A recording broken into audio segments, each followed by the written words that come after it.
2 hours lang ba? 3 hours lang ba? Sabi nga, God's Word is our guide in everything. God's Word is our standard for testing everything else that claims to be true. Ito lang po yun, mga kapatid. At in end, it is inspired by our living God. So, ayan po ang pagbulay-bulay nyo this week. How much time you spent sa pagbabasa ng salita ng Lord. And for all our first-timers, ito po ang dapat ninyong pag-isipan sa umagang ito, na kayo po ba ay naniniwala na ang salita ng Panginoon, the Bible, is the one. Dito nyo mahahanap kung paano tayo mailigtas. Now, after po ng service na ito, iniimbitahan po namin kayo for a follow-up after. So, yung mga nag-invite sa kanila, please assist them sa ating office. No?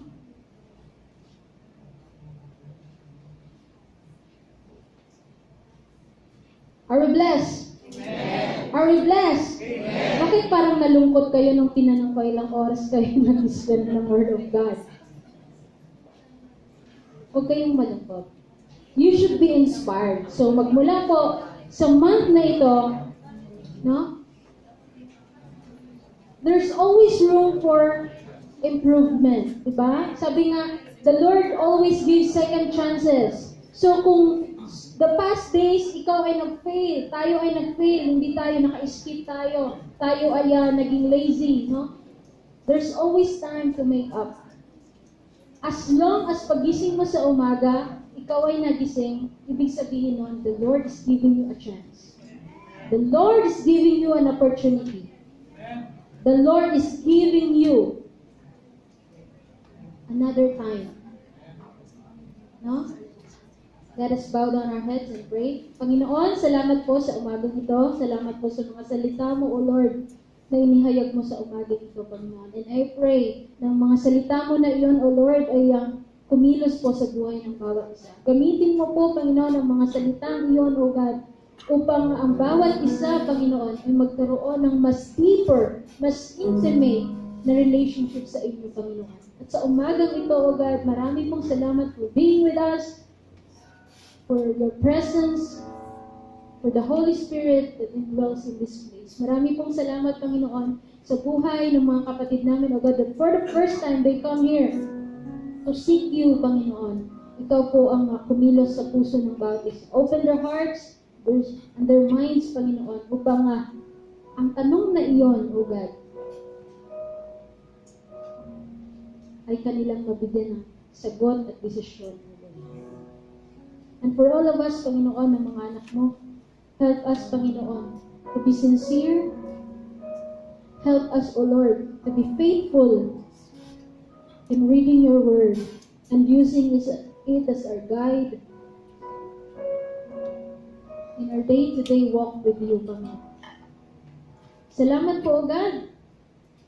To you, we bring back all the glory, the highest praises and honor. In Jesus' name, everybody say, Amen. What time is it? Time to sleep? Time to give. Time to sleep. Time to eat.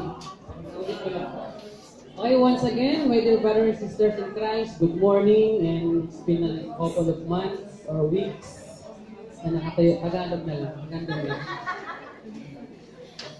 na nakatayo di ako dito sa una, I think siguro mga May.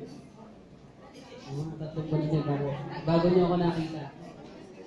Topic po natin ngayong umaga is about tithes. Pero bago po tayo dumako doon, siyempre, una sa lahat, welcome po natin yung ating bisita. Meron po tayong 3. Sister Jennifer Ramos.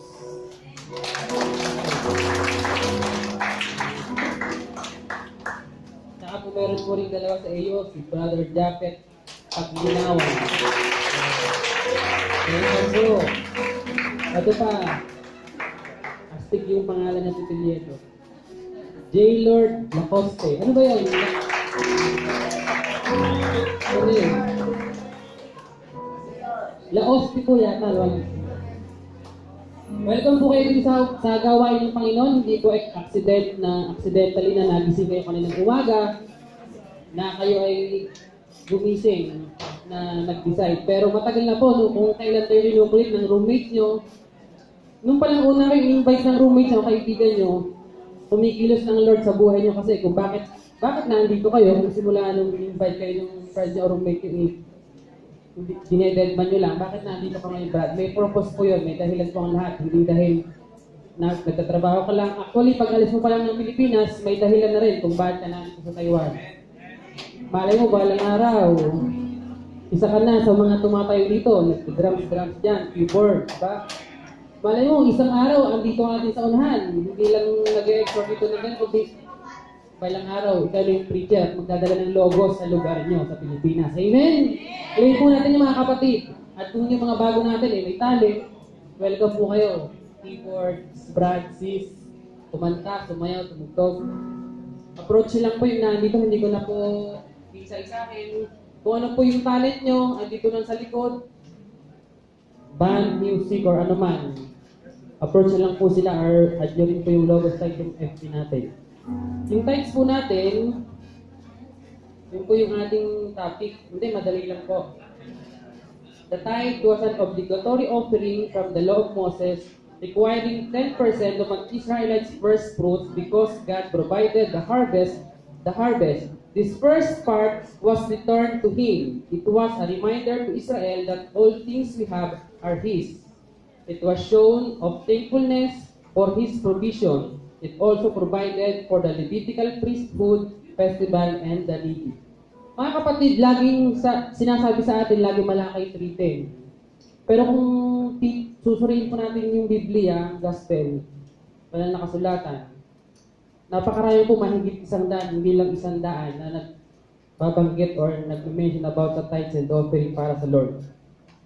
Meron sa Leviticus 27:30, hindi ko nababasahin kasi mahaba. 2 Chronicles 31, 4-5. May sinasabi pa dito na yung sa Proverbs 3, 9 verse 10 naman po, yung honor the Lord with your wealth and with the first fruits of all your produce. Then your barns will be filled with plenty and vats will be bursting with wine. Meron pa rin ako itong nabasa yung about sa hindi lang po sa pera yung pinag-uusapan. So lagi natin isipin na hindi lang forget tithes and offering, lagi isipin natin, sweldo, pera, 10. Pwede rin po naman, tulad po 2 Chronicle, nakalagay po dito. And he commanded the people who lived in Jerusalem to give the portion due to the priests and the Levites, that they might give themselves to the law of the Lord.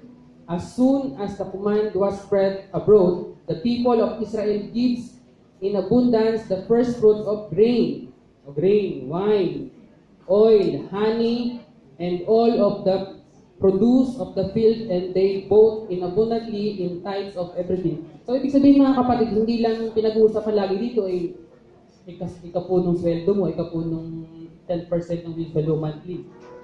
Tulad halimbawa sa probinsya, yung mga matatawag ba din na tent yun? Bawa, merong mga lopa na nagpapaain ng palay. Tapos siya yung may-ari, yung mga mag-aani. Yung mga mag-aani, tulong-tulong sila. Kukuha ng mag-aani ng palay. Then, pag na-treasure na po yun, nag-giig na ng machine na treasure na tinatawag natin sa ngayon, dati pa lang, di ba? Giig lang. Yung mga mag-aani, kung ilan yung naani, 100 na kaban, kukuhanin yung 10. 10 kaban yun. Para yun dun sa lahat ng mga nag-aani, hati-hati sila. Meron pa uling another 10 para naman doon sa may-ari ng treasure. So, ganun din sa gawain ng Panginoon, din sa Lord. Kailangan po yung 10, bibigay natin 10 para sa Kanya. Hindi po yung, halimbawa, nag-ani ng yung natira ay 80 ka ba na lamang, o yung may-ari ng lupa, doon na lang kukuhanin yung para sa Lord. Ay, lang to, para sa Lord, sibahan, 8 ka ba. Kasi nung unang panahon sa Biblia pa, kasali yung mga lupa nila, yung mga palay, mga inaani nila. So ngayon naman, meron ba tayong palay dito? Meron ba tayong prutas? Wala naman, di ba? Kung di tayo ay nagtatrabaho, pero lagi natin isipin kung wala ang Lord sa buhay natin, hindi niya tayo pinadala sa Taiwan. Lahat, wala tayo niyan. Pagkasweldo nga agad natin. Hindi pa nga tayo sumusweldo. Nung unang sweldo, may mga listahan agad tayo bibili. Ay, muna ako? 5S muna. bago yung 7 kasi mahal pa. Pero lagi tanda natin yung tayo umalis ng Pilipinas, nag-provide ng Lord ng pera para sa'yo. Kaya lang, ginamit ng Lord yung tatay mo, nanay mo, para magbenta ng lupa, magbenta ng kalabaw, mangutang para sa'yo. Pero walang hiningi doon ng Lord. Akin na muna yung 100 pesos mo, 100,000 pesos ilalagay sa bill. Akin na muna yung 90 na lang sa'yo, akin din para sa Lord yung. Walang ganun. Lahat yun, ibinigay, pinagkaloob ng Panginoon sa iyong tatay para i-placement. Walang pera pagdating mo dito, nakalimutan na. Hayahay. Gusto niyo ba yun? Yung, may nakalagay din dito eh. Saka may nabasa pa ako dito eh. Kaya ayaw ko pag ako nandito, dapat may director eh. Pahaba ng pahaba. So, yun na lang. In the end, tithing was something Israel did in the same way. We mindlessly tossed a gratuity down with our bill at restaurant. It was an intentional practice through which God intended to teach Israel about His sovereign ownership of everything. Parang ano, halimbawa, di ba? Parang pinapakita na ang Diyos talaga yung may kapangyarihan sa lahat. Kanya, kahit may communication, may binili ka, sweldo ka ng 50 milo, 40, magkano mo, 20 man yan, hindi mo yung pag-aari. Parang ang Lord pa rin ang may-ari niyan. Kasi, saglit na nga lang niya yung ganyanin kung gusto niya, di ba? Isang iglat lang niya, pwede mawala yung hininga mo. Instead of being consumers of their blessing, o ayun, ano na lang ba? Taga-consume na lang ba yung pagpapala galing sa kanya? Silid na silid, wala nang dukot-dukot sa bulsa. Minsan-minsan po, dukot din sa bulsa pag may time. They had to stop and think through just how much blessing they had. Final word natin, through the tithes, God took care of His people, and through the act of generous giving, God continues to bless His people. Kaya po minsan po, bigay-bigay din po din tayo pag may time. Hindi lang po minsan. Kaya lang Lord, pag po nag-bless yan, hindi lang doble-doble, triple, quadruplet pa. At tulad nga po sa Malaki 3:10, dakuha na natin, yung sabi niya, don't test me. May kwento pa sana ako. Itong kwentong ito, yan talaga ko ng ikikwento. Kung natatandaan niyo, lagi kong sinasabi. Kaya lang bago ako magkwento, lagi ang haba ng intro ko. Abutin tayo ng mahabang oras. Gusto ko itong ikwento, eh, kaya lang, sister ko na parang hinahabol ng ano eh. Kasi may practice pa. Dapat lahat po tayo, may practice po para sa anniversary.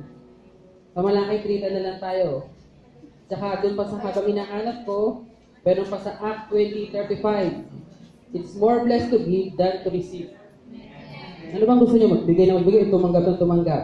Sabi nga dun sa isang ano, siguro napakinggan niyo na rin yun. Kung dito man o sa Pilipinas, diba, sabi nyo, anong gusto mo paglaki? Gusto ko doktor para makatulong sa kapwa.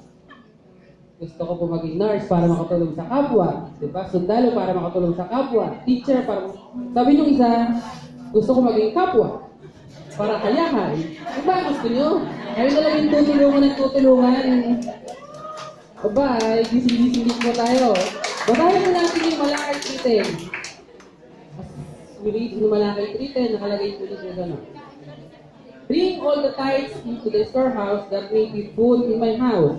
And try me now in this, says the Lord of hosts, if I will not open for you the windows of heaven and pour out of you for blessing that there will be enough room for it.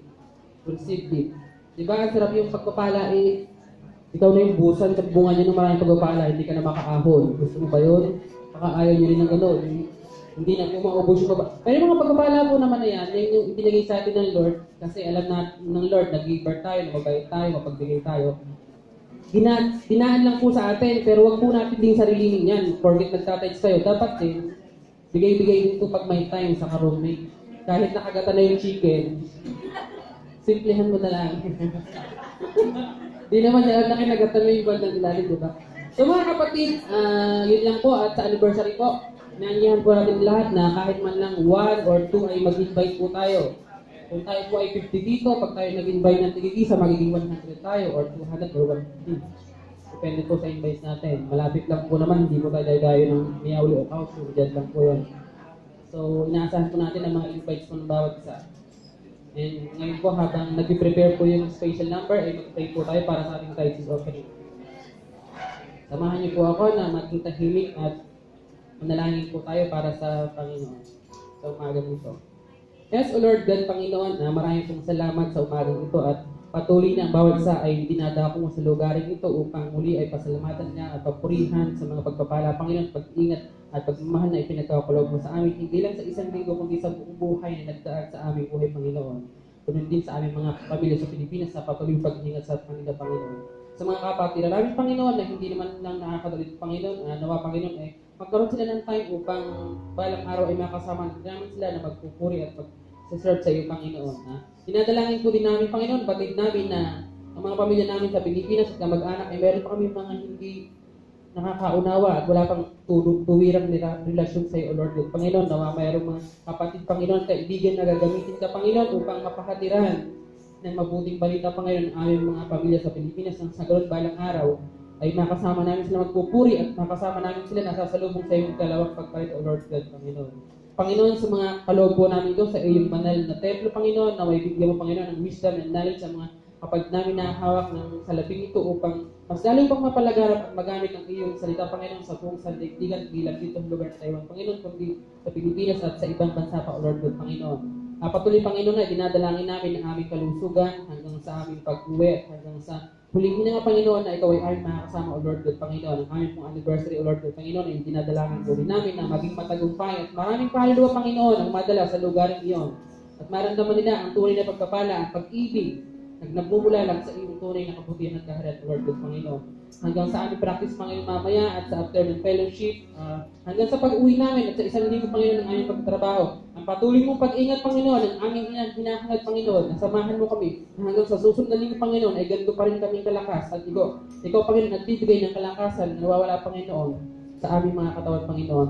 Patuloy mo kami, Panginoon, samahan at sa umagang ito ay ito ang aming mga samot na langit, Panginoon, sa iyong matamis na pangalan ni Jesus. Amen.